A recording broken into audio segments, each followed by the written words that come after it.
Hello, welcome to the second module.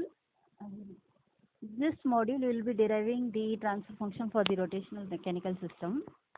The three elements that determine the performance in a rotational mechanical system, similar to that of the linear system, is moment of inertia represented by J, and mass that is equivalent to mass in a linear system. Then we are having torsional spring with the stiffness constant K and damper as usual with the viscous friction coefficient B, or it may be F. Now in this slide I have put the equivalent terms between a linear mechanical system and a rotational mechanical system. While mass is equivalent to J, K is equivalent to K, F is equivalent to F, force is equivalent to torque, linear displacement to angular displacement, velocity to angular velocity. These are the equivalent parameters that exist between linear and rotational systems. Now, as I told you, the three elements are moment of inertia. So this is your moment of inertia.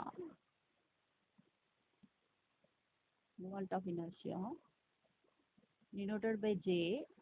This is the general diagrammatic representation. Like you are writing the force offered by mass, the torque offered by the moment of inertia is given by d squared theta by dt squared. Instead of x, you are going to replace theta. Instead of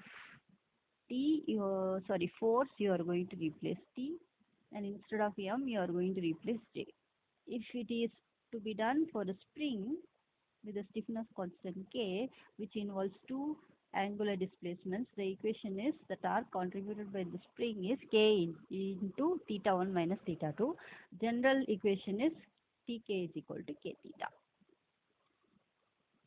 Finally, for a damper element, the torque offered by the damper generally is given by V into d theta by dt.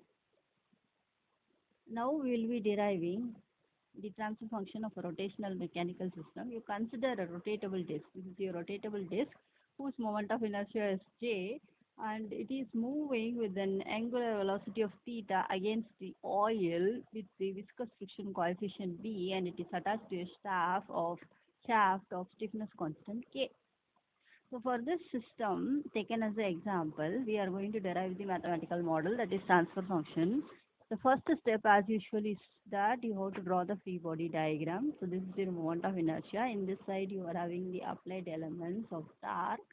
So applied torque, angular velocity and angular displacement. In this side, the other side you will be having the opposing elements. So the torque contributed by the inertia, the torque contributed by the spring, the torque contributed by the damper, all are opposing elements.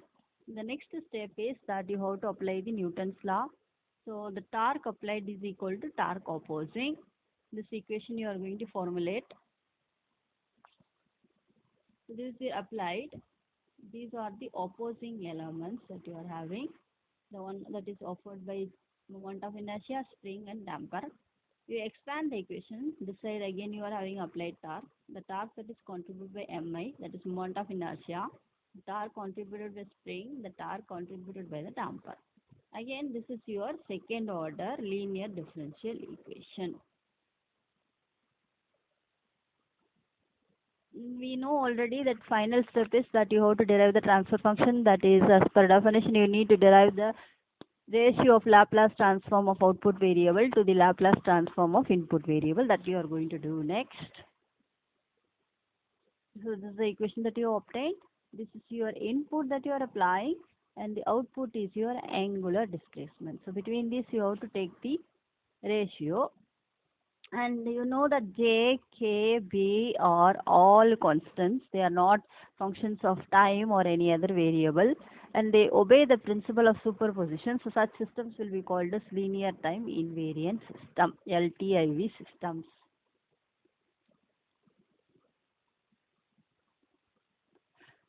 But on the other hand, linear time variant system, let us take another differential equation as given here. Now, x of t v of t and b of t are all functions of time, such systems will be called as linear time variant.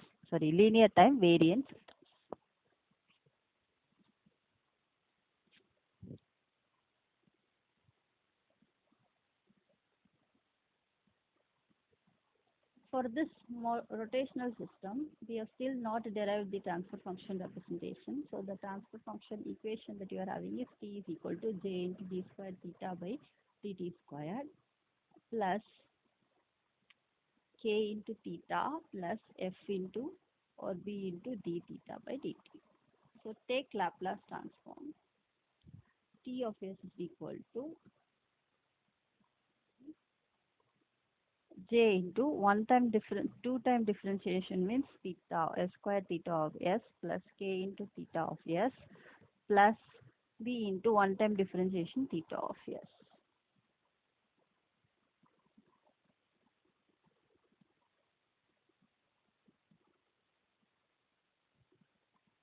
Now, finally, we are going to manipulate the equation mathematically. So the output expression theta of s divided by t of s is equal to 1 divided by js squared plus k plus ps.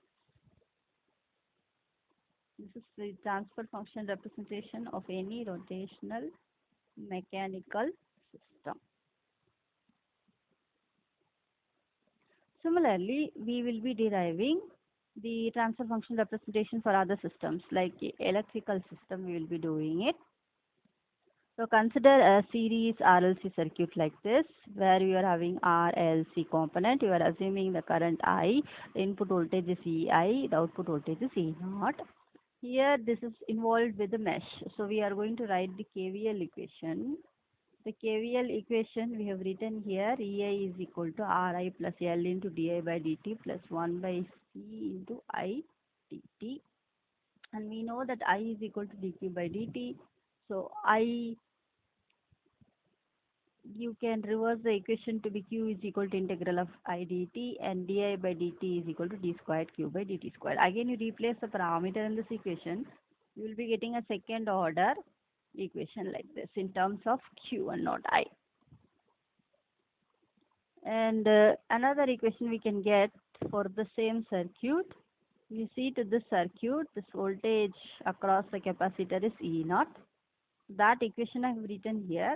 So E0 is equal to 1 by C into I dt or Q by C. To take Laplace transform on both sides. So you will be getting E0 of S is equal to 1 by SC. One time integration means S in the denominator. So that I have written here. Again, if you invert the equation, I want to eliminate I of s variable, so I of s is equal to SC. You bring to this side, so SC into E0 of S. Another equation we have already got, the first equation, by writing the KVL, EA is equal to RI plus L into di by dt 1 by C into I dt. Here also you take Laplace transform, then the equation will be EA of S, R into I of S, one time differentiation, so S into I of S, one time integration, so 1 by SC into I of S. Take I of S common from all the things. Inside the bracket you will be getting R plus SL plus 1 by SC. So these are the two equations that you have got after applying the Laplace transform. In this equation, you are having one IS term that you are to replace by this second equation. If you substitute, this will be the equation that you will be getting. There is an SC in the denominator. Here you are having an SC. Both will be cancelling out each other.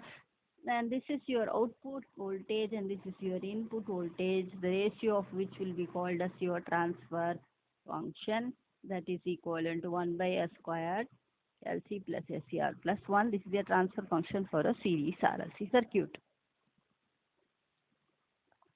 The same way we can do the thing for parallel RLC electrical circuit, but instead of KVL, here you need to apply KCL. And instead of equating the sum of voltage drop is equal to sum of voltage rise, here you are to equate the sum of currents entering and leaving. And based upon that, I have written the equation for the currents. And we know that you can convert this equation into a second order linear differential equation, that is your mathematical model. by substituting this. You know that by Faraday's law, E is equal to d phi. Phi is flux by dt. So if you take one more differentiation, it will be d squared phi by dt squared. Phi will be equivalent to integral of E dt. You just replace all these in this equation. You will be getting again a second order linear differential equation. That is your mathematical model. And like you have derived the transfer function for the series RLC circuit, here also you can derive the equation for the output and the input. Here in this case, the output variable is the flux and the input variable is I. So between phi of s and I of s, you can derive the transfer function as usual, and that is your assignment. And self-do work. So here with this, we have derived the transfer functions of linear mechanical system, rotational mechanical system, series RLC electrical system, and parallel RLC circuit. Now in the next class, we will learn out how to solve the complicated systems.